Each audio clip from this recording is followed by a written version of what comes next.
Hi, everyone. Welcome back. This is going to be an exciting show. We're going to be talking some serious topic today. You know what it's about? Ticketmaster. If you've ever gone to a concert, if you ever did anything fun, it's likely that the block of a company called Ticketmaster was there robbing you and your baby of fees.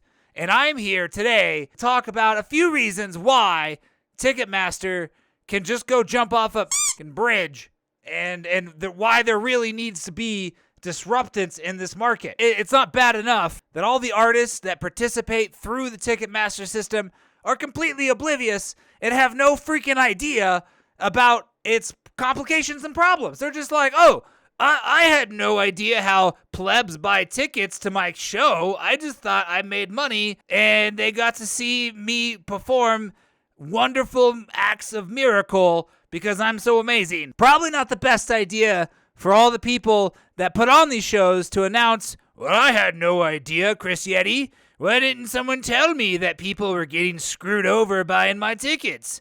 And then they go on to completely forget about it. And then that's that. Anyways, here we go. We're just going to talk a little bit about Ticketmaster's dominance in the freaking industry. Ticketmaster's dominance in the ticketing industry can be attributed to its early entry into the market, its broad range of offerings, and aggressive acquisitions of smaller ticketing companies. They just go and rope them all up. You're mine now.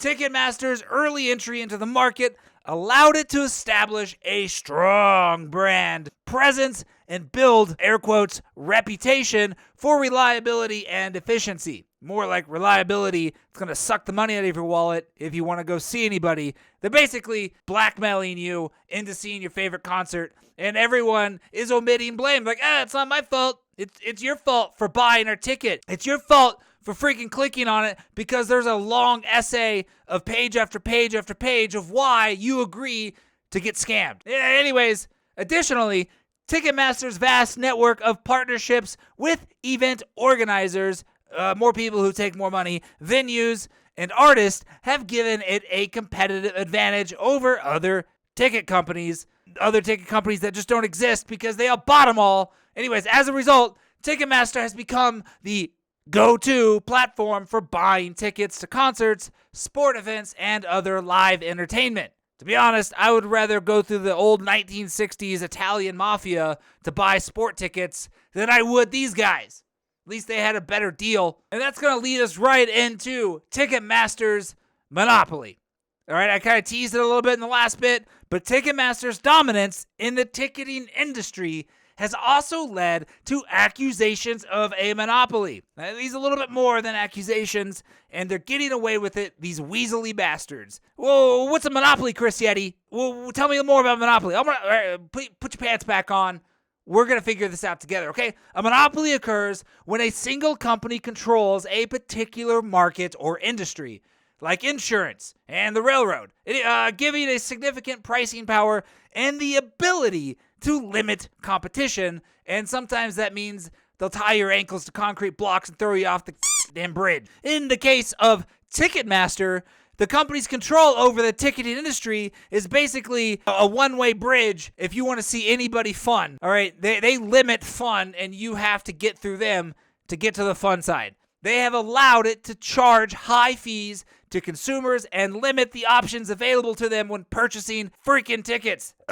In addition, Ticketmaster's partnership with event organizers have often resulted in more than just broken legs. It's exclusive ticket sales, limiting consumer choice and competition. They're like, oh, Taylor Swift, we're going to sell your tickets, okay? But even though you have no idea how this industry works, you're going to agree to it, just click this button. Don't read through it. Taylor Swift, Taylor whatever, I don't know what your name is.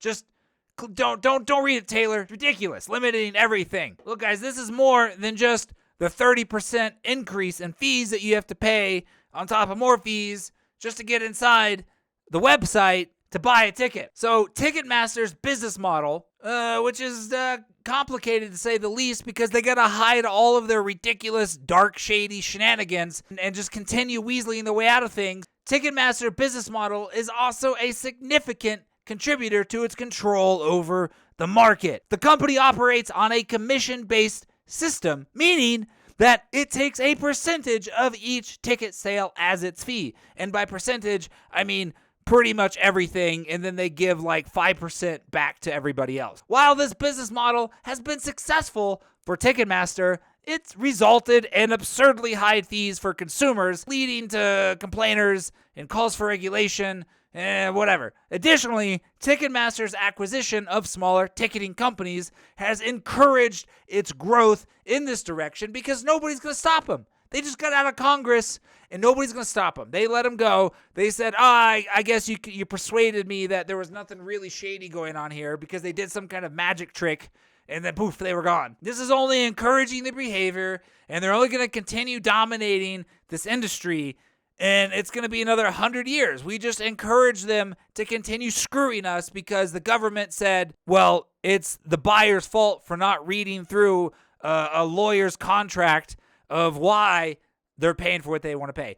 And it's more than just clicking I agree, because newsflash, it's the only way to go buy tickets for that person. So sometimes it's not even I agree to pay these fees. It still sucks that you have to pay them, but it's like they're the only ones. They are the gate holder. This isn't just an accusational monopoly. It is everything that a monopoly stands for. Well, that leads me into alternatives of Ticketmaster, which we'll just say are none. Because guess what? LiveNation is owned by Ticketmaster. AXS, or abbreviated as AXS, they're right there in the same boat. They have dinner every night together. They go out and have steak and laugh at everything. And it's ridiculous. So while Ticketmaster does have a stronghold on the ticketing industry, there are alternatives available to consumers. These alternatives include other ticketing companies such as AXS. Like I just said, guess what? They charge you the same amount of freaking fees, and as well as other secondary market platforms like scalpers, which are these days, scalpers are a better deal than these guys. You got StubHub, you got Vivid Seats, and they're not really doing much to contribute to anything because guess what? They're going to get bought out by AXS and freaking LiveNation. So while these platforms often offer consumers more options and often quote-unquote lower fees, they do not have the same level of partnership and brand recognition as Ticketmaster, because Ticketmaster shows up your house with a chain and ball and they will destroy you with it. Additionally, exclusive ticket sales and partnerships with event organizers often limit the availability of tickets on these platforms. Because you know what? AXS is just going to go to these third-party sites that they don't own, and they're going to buy all the tickets, and then they're going to resell them on their own site for more money. You're screwed either way if you want to go see Taylor Swiftie. So what is the future of ticketing, Chris Yeti? Tell me what's going on. All right, sit down. The ticket industry is constantly evolving, probably in the worst way possible, but the new technologies are emerging that could disrupt Ticketmaster's dominance, such as, drumroll, blockchain-based ticket system. That's right. So now it's harder for greedy people to get their hands in there and take control of everything. For example, this could offer increased transparency and security for ticket sales. All right, you heard it there, okay? While also reducing fees for consumers. But if this goes the route of NFTs, it's screwed. Everybody's screwed. NFTs are a scam. Don't buy them. Additionally, advances in virtual reality and live streaming could offer boring alternatives to attending live events in person, potentially reducing the demand for tickets, but not likely because it's not like pirating a movie where you basically get a one-to-one experience. Trust me, you go to a live event for a reason. It's totally different than just watching it on film. Ultimately, with the way that Congress responded to their inquiry into Ticketmaster, completely deflated any possible hope of changes. So the only thing that can really happen is some kind of startup company pops out of a college and they have a new brand for blockchain and they go around and get deals with all the major artists, and then people just join them slowly and slowly, like the XFL, right? Nobody cares about it, but more and more people are joining it, so more and more people care about it.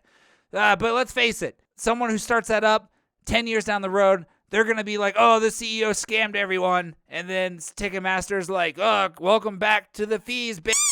Anyways, I'm out of here until next time. Hey-o!